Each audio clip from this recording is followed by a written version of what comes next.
अगर आप sports field से बिलोंग नहीं करते और आपको ये नहीं पता है कि फेडरेशन में क्या चल रहा है, तो आप अपना मुंह बंद रखिए। इतनी आसानी से मेडल नहीं आता। You have to give everything that you have. आपके हाथ में कुछ नहीं रह जाता है, उसके बाद आपको इतना सा मिलता है यार। अब देखो ना, आई एम फ्रॉम एथलेटिक्स, तो I have to wear certain type of clothes, right. I will wear tights, shorts I will wear sandals.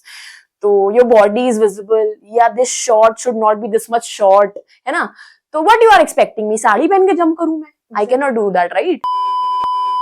स्वागत है आपका हमारे नए एपिसोड में। और आज हमारे साथ जुड़ी हैं भावना जायसवाल, जो एक स्पोर्ट्स पर्सन है, मतलब एक एथलीट हैं, और उसके साथ साथ वो पोएट्री भी करती हैं। तो आइए चलिए जानते हैं कि वो ये सारी चीजें कैसे मैनेज करती है। एक एथलीट होने के साथ साथ वो पोएट्री भी जानती हैं, वो ये दोनों चीजों को कैसे मैनेज करती हैं। तो हेलो मैम, कैसे हो आप? I am good. Also I am very honoured to be here, आप लोगों के साथ इंटरेक्ट करने के लिए। It's so nice to be here today. Ma'am, जैसे आप ट्रिपल जंपर हो, आपने ये सब स्टार्ट कैसे करा था? मतलब बहुत कम एज से स्टार्ट करा, या फिर कॉलेज टाइम में आके सब चीजें पता चली कि मुझे एज अ एथलीट कुछ करना है?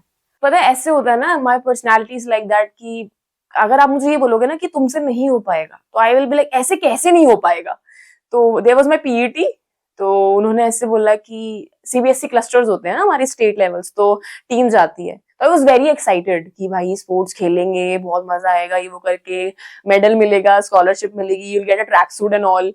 तो अब उन्होंने कहा कि तुमसे नहीं हो पाएगा, तुम लॉन्ग जंप नहीं कर पाओगी और it is not for you. मैंने कहा अच्छा, I'll just tell you and I'll even tell you how to do it करके। तो it was kind of a withdraw कि I'll do it। और इतना हमारे स्कूल में उतना एक्सट्रीम गुड फैसिलिटीज भी नहीं था कि बहुत प्रॉपर पिट पड़ा हुआ हो, but I practised a lot और सीनियर्स को भी देखा कि how it is going, how it is done, and I got a medal. पहली ट्रिप में आई गॉट अ मेडल और उन्होंने मुझे गोदी में उठा लिया था। I got a silver medal, I got selected for nationals also. My principal was very happy. तो from there, from 8th standard it started कि from there I got to know what sports is, या मेहनत क्या होती है, या आप किस तरीके से स्पोर्ट्स में अपने आप को इन्वॉल्व करते हैं, पूरा process. So since 8th standard. When did you started your poetry? Actually अगर आप प्रोफेशनली नहीं बोलेंगे, अगर आप कैजुअली बोलेंगे, तो I started writing when I was in 11th। I was interested. I wrote a poem. पहले I wrote my first poem in English में था. It was about my mother. तो after then जैसे अगर professionally या बिल्कुल deep poems, when you say when you understand the meaning of poems, that was in lockdown. I started writing in Hindi and some good poems in lockdown. मतलब lockdown में ही सबके अंदर का जो टैलेंट वो निकल के आया है। I hope, I guess so. Ma'am, अभी रिसेंट में आपने केस देखा हो, काफी सारे एथलीट्स मैम धरने पे बैठे थे, उन्हें हटाया गया, मारा गया। तो मैम क्या लगता है, मतलब इसके पीछे का रीजन? मुझे ऐसा लगता है कि मैं जिस फील्ड से बिलोंग करती हूँ, तो मुझे जाहिर सी बात है हमेशा उसके लिए बोलना चाहिए। You should never stop your voice. अगर आप बोलने के काबिल हैं तो आप बोलिए। रेसलिंग फीमेल्स ने भी यही किया, जो उनके साथ गलत हो रहा था। मुझे ऐसा लगता है ना कि लोगों को नहीं पता है। अगर आप स्पोर्ट्स फील्ड से बिलोंग नहीं करते और आपको ये नहीं पता है कि फेडरेशन में क्या चल रहा है, तो आप अपना मुंह बंद रखिए। आप किसी फीमेल को जज नहीं करेंगे if you don't know the reality. I am in sports, I know what goes inside, है ना। बाहर के लोगों को doesn't know. You know how politics are in our country, you know how politicians are, how they are brought up and how they get the position. तो they were very correct. A sports person will never flow her medal किसी भी ऐसी जगह पे if she is manipulating. ऐसे कभी कोई decision नहीं लेगा ना। I know how medals come ना। इतनी आसानी से मेडल नहीं आता। You have to give everything that you have. आपके हाथ में कुछ नहीं रह जाता है, उसके बाद आपको इतना सा मिलता है। And it is Olympic gold medal या कॉमनवेल्थ मेडल या एशियन मेडल, तो वो कोई छोटी मोटी बात नहीं है बहा देना। If she is doing that, that means her उसकी जो बात है ना, उसमें वेटेज होगा, तभी वो इतना कर रहे हैं। और जो हमारे कंट्री से उनको सपोर्ट मिलना चाहिए था, वो नहीं मिला, just because the politician was very powerful बहुत सारे पर्सपेक्टिव से। और मुझे लगता है जो गवर्नमेंट को रेसलिंग फीमेल्स के लिए करना चाहिए था, वो नहीं किया गया। Even the male wrestlers were supporting them, तो कुछ तो बात होगी। इतना इतना फेम है रेसलिंग, अभी रिसेंट ईयर्स में हमारे स्पोर्ट्स को इतना फेम मिला हुआ है, तो उनकी बातों में कुछ तो वैल्यू होगी। Then also the support they were expecting उनको नहीं मिला, तो दैट वाज वेरी रॉन्ग। हम एक डेमोक्रेटिक कंट्री में रहते हैं और इस तरीके की चीजें नहीं होना चाहिए। वो जो मांग रहे थे उस चीज पे कार्रवाई प्रॉपर होनी चाहिए थी। And now also the person who got elected as the head, वो भी he is also not the right person. तो she was crying in front of the media, तो इतना तो ड्रामा कोई नहीं करेगा ना, तो आपको समझना चाहिए। तो that was very wrong and I don't support these kind of things. Ma'am sports federation में चलती है ऐसी कुछ बातें, मतलब ऑफ कोर्स, कैसे आ सकती है? आप जब ऐसे बोलते हैं ना कि अगर आपको कीचड़ साफ करना है तो आपको कीचड़ में उतरना पड़ेगा, तो आप बाहर से इन चीजों के बारे में कुछ नहीं बोल सकते हैं। You are a common man, you are not a sports person, तो obviously we will not expect कि आपको सब पता होगा। तो अगर आपको नहीं पता है तो फिर आप अपना मुंह बंद रखिए, क्योंकि हमें पता है, और हमें अगर कुछ पता है और हम उसको इतना पब्लिकली बोल रहे हैं तो वो शायद चीजें सच होगी। हर व्यक्ति सही नहीं होता ना, हर व्यक्ति के काम करने का तरीका सही नहीं होता। तो जब कोई सही नहीं है और किसी चीज पे इतना बड़ा मैटर बन रहा है तो उस पर भरोसा किया जाना चाहिए। मैम आप कितना टाइम देते हो अपने प्रैक्टिस वगैरह के लिए दिन में? मुझे लगता है कि अभी तो because of studies and because of these exams and everything काफी ब्रेकेज आ गया उस चीज में, but you know I was mad after my workout. आपको पागल ही होना पड़ेगा अगर आपको कुछ अचीव करना है जो इजी नहीं है, तो you have to get mad after it. कोई कुछ बोल रहा है, हाँ मैं पागल हूँ, ऐसे ही चलेगा मेरा, तो ऐसे ही लोगों को मिलता है। तो दिन सुबह 4 घंटे देना पड़ता है, शाम को 4 घंटे देना पड़ता है। लाइफ आपकी बिल्कुल रिस्ट्रिक्ट हो जाती है, सोशल लाइफ आपकी जीरो हो जाती है, और आप बहुत रिजर्व रहने लगते हो ना, बिकॉज यार रेस्ट, रिकवरी, डाइट और ट्रेनिंग में इतना टाइम चला जाता है कि आपको आउटर चीजों के लिए कुछ बचता ही नहीं है। But then the rewards that you have, तो that is too out of the world I guess. When you get the medal you are in heaven. Ma'am आपको लगता है इंडिया में मतलब एथलीट्स की इज्जत है, मतलब जैसे लोग ट्रीट करते हैं, क्रिकेट को ज्यादा मतलब आगे बढ़ाते हैं? हाँ, जो मतलब आधी जो इंडिया की पॉपुलेशन वो क्रिकेट ही देखती है, हाँ, बाकी के स्पोर्ट्स के बारे में पता भी नहीं था। पता नहीं। नीरज चोपड़ा जो जीता था, हाँ, गोल्ड मेडल लेके हाँ। आया था, तो लोगों को उसके बारे में भी नहीं पता था। मुझे ऐसा लगता है ना कि क्रिकेट तो is a religion in our country. गली गली में यू कैन सी कि पीपल आर प्लेइंग क्रिकेट, और सबको सचिन तेंदुलकर और MS धोनी बनना है, बट अब वेरी फ्यू वो गोना से कि उसको नीरज चोपड़ा बनना है। Recently when Neeraj Chopra went to witness the finals I guess, तो काफी लोगों ने ध्यान ही नहीं दिया कि Olympic gold medalist, the only Olympic gold medalist in athletics we have in our country in so many years is Neeraj Chopra, और उनपे किसी ने बिल्कुल बहुत कम ध्यान दिया। तो आई गेस कि हाँ, रिस्पेक्ट है, काफी रिस्पेक्ट है, और लोग जब मेडल आया तो पागल हो गए थे। You know the followers he got and the popularity he have and the love he received after he got the medal, तो दैट इज तो वेरी नाइस। बट मुझे लगता है कि अभी और टाइम लगेगा हमारे कंट्री में, जिस हिसाब से क्रिकेट के लिए लोकप्रियता है। तो बाकी जो स्पोर्ट्स है, फॉर एग्जांपल जैसे मैं एथलेटिक्स से हूँ, और अगर मैं सिर्फ एथलेटिक्स की बात करूंगी तो मुझे लगता है हमें अभी बहुत काम करने की जरूरत है। हमें पेरेंट्स जिस हिसाब से अपने बच्चों को ट्रीट करते हैं या सलाह देते हैं किसी भी चीज को करने की, तो उस चीज में स्पोर्ट्स को इनकलकेट करने में हमें बहुत टाइम लगेगा। मैम आप अपने इंस्टाग्राम की जर्नी के बारे में बताओ, कब आपका पेज इतना हाइप में आया, जो लोग देख रहे थे? मैंने पेज बनाया तो ऐसे, it was not very intentional to get famous. I didn't know कि you get famous and you will get popular, how people reach to you, how you will collaborate. मुझे इन सब चीजों के बारे में नहीं पता था। मुझे ऐसा पता था कि if you will put it out, people will gonna see it and they will appreciate. तो मैंने पेज बनाया और पहले I posted raw content. I learned about it very patiently. Then after 9 months my reel boosted.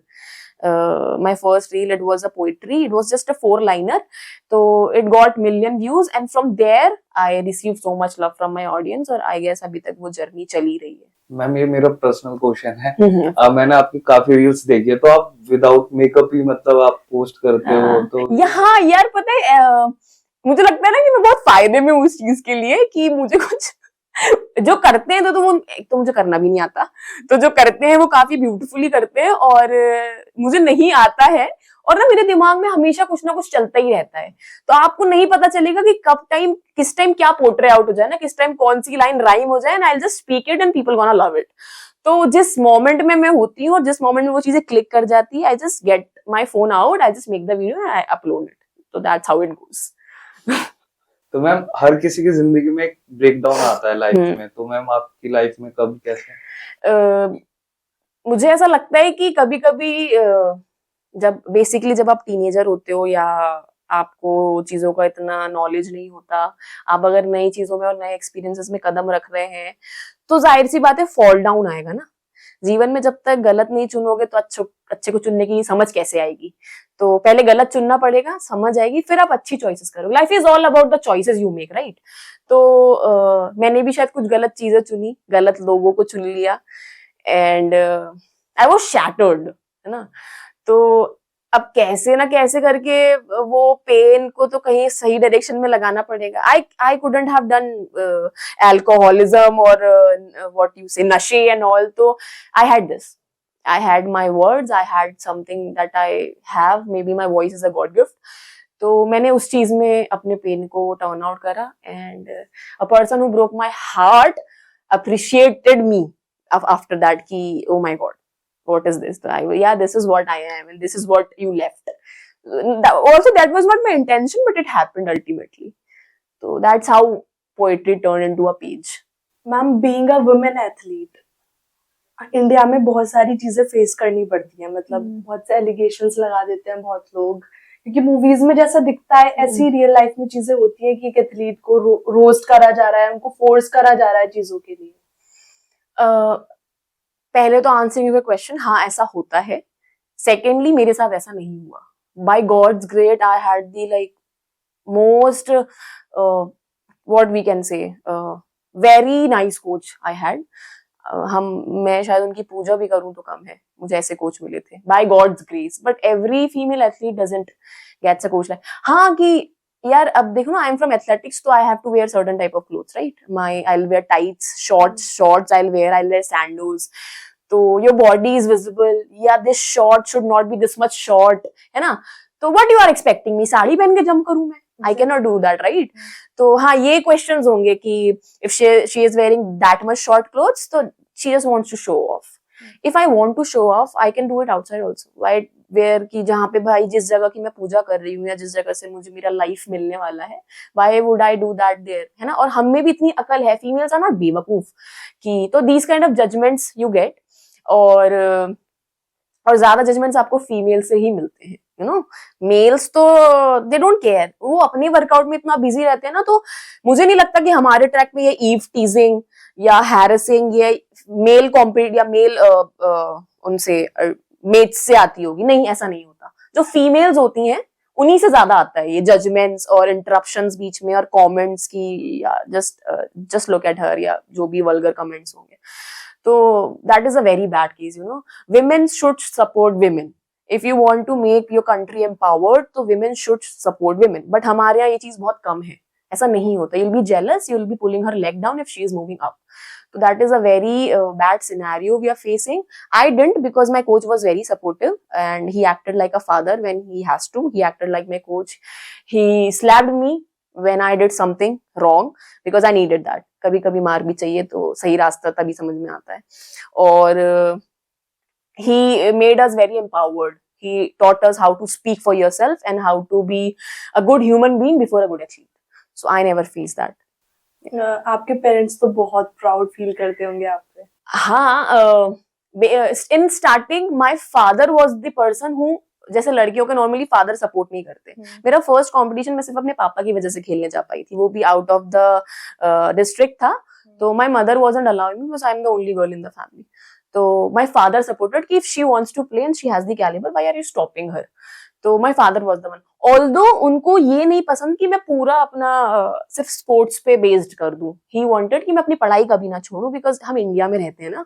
तो आप किसी एक चीज पे बेस्ड नहीं हो सकते, और आप स्पोर्ट्स पर्सन की हालत देख रहे हैं। तो as a father he was never wrong. I guess कि जो अभी मैं जो अचीव कर पाई हूँ, it was because of him only कि I never left the studies and I got the job. तो उनसे मैंने बहुत सीखा है, और मेरे मम्मी पापा ने मुझे कभी किसी चीज के लिए नहीं रोका। My mother was a teacher before her marriage, तो she is post graduate from that time. तो the way I am speaking with you right now and the way I put myself in front of you, it is just because of her, just because of her. She made me, है ना। I was forced to participate in every competition जब मैं school में थी, you know. I made salads also school में, just because कि आपको हर चीज में पार्टिसिपेट करना ही है, you have to get developed in every field. तो debate speeches, even I am not a very good singer, I am very bad singer, but you imagine I sang in front of the whole school and it turned out very bad. So वो भी किया है मैंने. I got a lot of trophies. तो it was just because of her. And my father taught me कि whatever it is, wherever you reach, स्वाभिमान आपका ताज होता है. Self respect is the most important thing you can have. तो मैंने उनको ना सुबह 5:30 बजे उठते भी देखा है. अगर वो बीमार हैं तो हर जगह फिर भी अपने जॉब पर जाते भी देखा है. कॉम्प्रोमाइजेस भी करते देखे हैं. जिस तरीके से उनमें फैमिली इश्यूज झेले वो भी देखा है. ऑर्थोडॉक्स फैमिली से बिलोंग करते हैं और उनकी अपब्रिंगिंग इतनी ओपन माइंडेड नहीं है. But then too he provided me wings so I can fly. So I am very thankful for my parents. And very they thankful. are very proud of you. Yeah. कि मेरी बेटी अपनी country को एक तरीके से मतलब बहुत अच्छे से दर्शा रही है चीजों को. I'm thankful for that. Yeah. और मैम आपने कोई गवर्नमेंट जॉब की तैयारी करी कभी? हाँ, actually ma'am I want to pursue defense. That will be the final thing I guess. तो I'll prepare for that. अभी तो it needs a time, you know. The exam is a bit tough. Combined Defense Services, and then you have SSB interview. So basically, I'll be preparing that. Right now, I got a job in Central School, Kendra Vidyalaya School, and I am appointed in Visakhapatnam. I gave an exam, then I cleared the interview, and I'm posting in Visakhapatnam. तो ma'am आपके साथ कभी field में ये चीज हुई है कि यार ये इस लड़की को सब बोलते हैं ये बहुत अच्छा करती है, ये बहुत अच्छा करती है, आज इसके साथ में हमें कुछ हरकत करनी चाहिए कि ये ना कर पाए वो चीज, हुआ कभी? Actually, you know, jealousy तो बहुत बुरी चीज है ना. मतलब पॉजिटिव कंपटीशन आपको हर जगह नहीं मिलेगा, और अगेन स्पेशली फीमेल से तो नहीं मिलेगा. तो आई गेस ट्रैक पे नहीं हुआ. हाँ, I was my coach's favourite I can say. तो people didn't like it. My ऐसे ट्रेनिंग में मेट्स आल्सो कभी-कभी उनको नहीं अच्छा लगता था कि why she is pampered so much, या he didn't pamper me, he saw talent in me. तो वो उस चीज को फॉस्टर करना चाहते थे, पर लोग उस चीज को गलत तरीके से लेते हैं ना कि why she is being the daughter and we can not. तो हाँ, उस टाइम मैंने चीजें फेस करी थी कि they stop talking with me, या बताना नहीं मुझे चीजें अगर कुछ हो रहा है तो, और गलत गाइड करना. तो because I was a kid, I was in 12th standard. कितना ही दिमाग होता है आप में जब आप 12th क्लास में होते हैं. तो वहां ये हुआ था. और जब कॉलेज में जब मैं हूँ तो नहीं पसंद आता लोगों को ना, नहीं पसंद आता अगर आप हर चीज में अच्छे हैं. अगर आप एक स्पोर्ट्स पर्सन होके भी बहुत अच्छी इंग्लिश बोल रहे हैं तो वो नहीं पसंद आता है. अगर आप अपने एचओडी के फेवरेट हैं, अगर आप टॉपर हैं तो they are not gonna like it. तो वो जेलसी उनके फेस एक्सप्रेशंस पे दिखती है ना, फिर बहुत बुरा लगता है. यू नो, आपका फ्रेंडशिप पे से भरोसा उठ जाता है. आपको ये लगने लगता है कि यार ऐसी सिचुएशंस में आप हैं तो आप भरोसा किस पे करेंगे. एक पॉइंट पे फ्रेंड से जेलस होने लगते हैं. तो फिर आप दोस्ती कैसे बनाएंगे बताइए. दोस्त कैसे बनाएंगे. दोस्ती मीन्स ट्रस्ट. तो if you will not be able to trust on girls, how you will be making friends. And that is the reason I have very limited amount of friends. Very. Ma'am आपके according क्या advice लड़कियों को देनी चाहिए कि वो क्या चीजें, मतलब क्या गलतियां ना करें, और अगर उनके साथ कुछ होता है तो उस चीज को कैसे डिफेंस कर सके? मुझे ऐसा लगता है कि अगर आप अपने घर से बाहर निकले हैं तो कभी अपने पेरेंट्स के परे मत जाइए. अगर आप बाहर हैं और आप पहली बार अपनी मम्मी का पल्लू छोड़ रहे हैं और पापा का प्यार छोड़ के निकले हैं, obviously you have to gonna get out. But you shouldn't be कि मुझे फ्रीडम मिला है तो I will do anything I want. No, anyhow your parents knows what's the best for you. might be उनके डिसीजंस कभी कभी गलत हो सकते हैं, पर उनके इंटेंशंस गलत नहीं होते. तो अपने चॉइसेस को ना बहुत ध्यान से खुद से बात करके करिए, ना कि दूसरों के एडवाइस से. हमेशा दूसरों के एडवाइस आपके लिए बेस्ट टर्न आउट नहीं होगी, बिकॉज वो आपको उतने अच्छे से नहीं जानते. आप अपने पेरेंट्स से इतनी अच्छी फ्रेंडशिप बना के रखिए कि आपके बीच में कोई ना आ पाए. बिकॉज मुझे ऐसा लगता है जिस हिसाब का relationship I share with my parents, specially with my mother, and that is the reason I am here. Because गलत चीजों से भी निकल के मैं सही चीजों में आ गई, क्योंकि mother has the power to pull you back from anywhere, है ना, wherever you are going.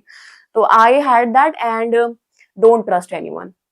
Don't, because भरोसा बहुत, you know, it is very fragile and people are very, उनमें इतनी ऑडेसिटी भी नहीं होती कि वो आपको सॉरी बोले, है ना, और तोड़ने में 2 मिनट भी नहीं लगता है. तो be very clear whom to trust and whom to make your friend.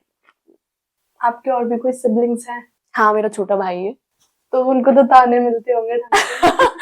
नहीं, एक्चुअली ऐसा है ना, आई एम हमारे घर में they never differentiated between a boy, और उसको ही ऐसे ट्रीट करते हैं कि तुम रहने ही दो, कोई बात नहीं। तो उसको नहीं इतना प्रेशराइज, एक्चुअली उसको फ्री कर दिया है कि आई am the Elder one in the house, तो आई हैव रिस्पॉन्सिबिलिटीज, पर उसको ऐसा नहीं बोला जाता कि you have to do. He is pursuing UPSC, तो ही इज वेरी इंटेलिजेंट, तो उसको उसकी फ्रीडम है, मुझे मेरी फ्रीडम थी, तो हमें ऐसे कंपेयर करके उस पर फोर्स कुछ नहीं है, प्रेशर नहीं है। कभी कभी तो टॉन्ट मिलता होगा, बहन को देख ले कि हाँ मिलता है, कभी कभी तो ऑब्वियस सी बात है, हर फैमिली की कहानी है। तो मैम सबको लगता है लड़की है, चॉकलेट्स पसंद होंगी, टेडी बियर्स पसंद होंगे, है ना, बहुत नजाकत से रहना पसंद होगा, बट आप तो अपोजिट हो बिल्कुल। बिल्कुल। आई डोंट इवन ईट पानी पूरी, कैन यू इमेजिन? हाँ मुझे नहीं पसंद, आई डोंट नो, पता नहीं क्यों, बट मैं नहीं खाती। और चॉकलेट्स तो हाँ खाने के लिए ठीक है, बट इतना नहीं।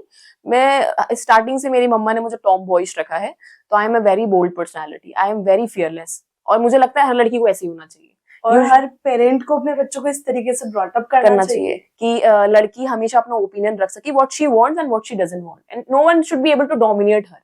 If I am a woman, that means, and if you have me, that is a privilege for you that you have me. तो आई गेस कि इंडिपेंडेंस और ये सब चीजें बहुत इंपॉर्टेंट है। तो आज के टाइम में बेटियां ही हैं जो अपने पेरेंट्स को प्राउड फील कराती हैं, क्योंकि ऐसे बेटे भी हैं जो घर से बाहर निकाल देते हैं। दे आप बहुत सारे केसेस देखते हैं कि दे बस छोड़ देते हैं ऐसे, एंड अपने जीवन में वो खुश हैं, और पेरेंट्स को क्या हो रहा है, दे डोंट केयर अबाउट। और पेरेंट्स को इस चीज का भी ध्यान रखना चाहिए कि उनके बच्चे को चाहिए क्या। हाँ, क्लैरिटी होना चाहिए ना रिलेशनशिप में, हर चीज, हर रिस्पॉन्सिबिलिटी नहीं थोप सकते ना उनके ऊपर। या obviously you have to give them their life. I am तो थैंकफुल कि आई हैड इट। कोई कोई पेरेंट्स होते हैं जो समझते हैं अपने बच्चों को, बट लेकिन कुछ पेरेंट्स होते हैं जो अपनी ईगो बोल सकते हो, या फिर एक वो समाज वाला वो आ जाता है ना कि समाज क्या बोलेगा, अपने मतलब ये नहीं देखते कि हमें ठीक लग रहा है, बट लेकिन वो ये सब देखते हैं समाज क्या बोलेगा। हाँ, ये हमारे यहाँ ना पेट्रियार्कल सोसाइटी है, तो कभी कभी if mothers knows what's the best for the child, she has to go according to the father, तो he father is the head of the family, तो वो जो बोलेंगे वही होगा। तो कभी कभी that is not good, happens in most of the families, and मुझे तो लगता है अभी काफी टाइम लगेगा इस चीज को भी चेंज होने में, जिस हिसाब से हमारा डेवलपमेंट और ग्रोथ हो रहा है। तो मैम जैसे दंगल मूवी आपने देखी होगी, आमिर खान कैसे अपनी दोनों बेटियों को ट्रीट करता है, पानी पूरी नहीं, बाल कटवा देता है, तो ऐसा कुछ हुआ आपके साथ भी? हाँ यार, फोन ले लिया था मेरा when I was in the academy. I was not allowed to use the phone, you know. मैंने 12th क्लास के एंड में आए came on social media या पर्सनल अकाउंट्स इंस्टाग्राम बनाया था, तो my coach was very afraid कि भाई मैं गलत चीजों में ना पड़ जाऊं, तो relationships and bad friendships or something, तो फोन ले लिया था मेरा। I was not allowed to use phone, you know. जब अगर वो खुद घर जाते थे तो वो मेरा भी फोन ले जाते थे, या एक एक दिन मुझे फोन नहीं देते थे, तो ये चीज हुई थी। और खाने पे तो मेरा इतना रिस्ट्रिक्शन होता है, अगर आप ज्यादा तीखा नहीं खा सकते, आप जंक नहीं खा सकते, even if I love KFC's food I can not. तो हाँ, बहुत रिस्ट्रिक्शंस होते हैं, आपको बहुत चीजें सैक्रिफाइस करना होता है, आसान नहीं है मतलब एथलीट। Oh no. तो अब सोचा है कि मतलब एथलीट वगैरह तो हो गया, छोड़ के अब इंस्टाग्राम पे जो काम कर रही हूँ पोएट्री, उसी पे once you get into sports ना, sports never leaves you too, आपके जीवन भर स्पोर्ट्स आपको नहीं छोड़ पाएगा, आपको आपके बुढ़ापे तक लगता रहेगा कि यार थोड़ा तो कुछ करना चाहिए ना, you know, that spark just sets in your body. तो अभी तो I am just 22, I am not even thinking about leaving sports, I am just thinking how to start it again, किस तरीके से इसको शुरू किया जाए तो मेरे जीवन में सामंजस्य बैठा ले वो बाकी चीजों के साथ भी। मैम हम नहीं चाहते कि ये जो एपिसोड है ये खत्म हो ना, हमारी बातें कभी खत्म होंगी, ये चीजें तो चलती रहेंगी, लेकिन इस एपिसोड को एंड करो आप अपनी पोइट्री के साथ, जो काफी लोग सुनना चाहते हैं, आपको सुनते हैं। As I am famous for motivational speaking, तो मैं चाहूंगी कि मैं सबको वही सुनाऊं।